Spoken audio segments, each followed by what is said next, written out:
I've got to play this clip for you that just, it didn't floor me when I saw it, but I thought, this man can't help himself. This man cannot help himself. So Bob Ferguson, he has dubbed himself the public safety candidate, right?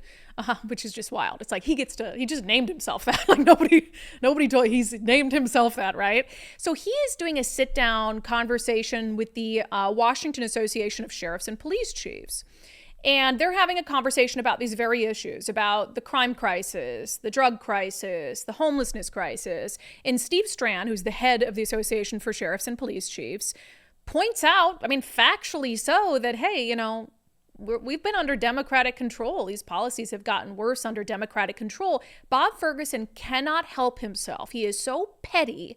He is so that he just loses his mind at this factual assertion that he is a member of the same party that has made all of these issues worse. Some of the people watching this are going to say, well, that wouldn't be so bad if we were a little tougher on criminals in our state, which again came from majority party, which is the same party as you. Come on, Steve. Come on. It's not. Okay. Give me a break. I'm just being honest. Right. It's not. Look, we have 39 county prosecutors out there who prosecute these cases. Right. Most of them are Republicans. I'm sorry. Give me a break. You cannot lay. No. I'm not going to let you lay that on the feet of the Democratic Party. That is unfair and inaccurate. Okay, but I want to be clear.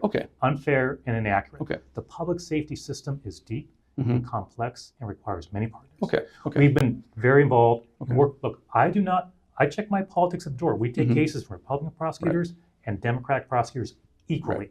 We take those cases, we prosecute them, we work hand in hand. Do I think prosecutors have too few resources? Absolutely, I do. Do I think our sheriffs have too few deputies to help them take this on? Absolutely, I do. But I'm sorry, we can't be laying at the feet of one. I don't think that's fair. Yes, it is fair. Yes, it is factual. What a temper tantrum is that?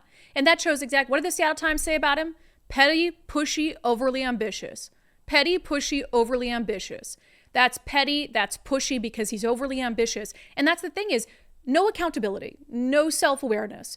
You've had one party in control for 40 years and you're telling him you cannot lay that at the foot of one political party. You cannot lay blame at the foot of one political party.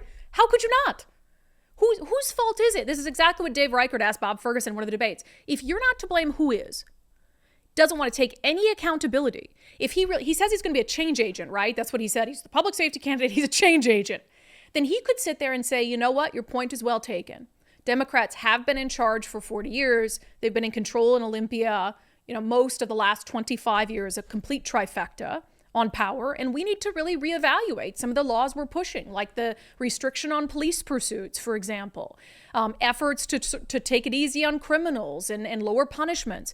But he won't do that because he is a party loyalist. To see him throw such a temper tantrum at just a factual assertion from the Washington Association of Sheriffs and Police Chiefs tells you everything you need to know about that man. He's not interested in personal responsibility. He's not interested in introspection, self-reflection, self-awareness, anything like that. And he's not going to make anything better because what do we always say?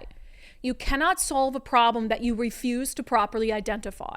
So if he will not admit that Democrats have made the public safety crisis worse, then he can't possibly be trusted to solve it. Unbelievable that in that setting, knowing he was on videotape, he still lost his shit like that. He still threw a temper tantrum like that. That's who he is. That is who he is, unfiltered.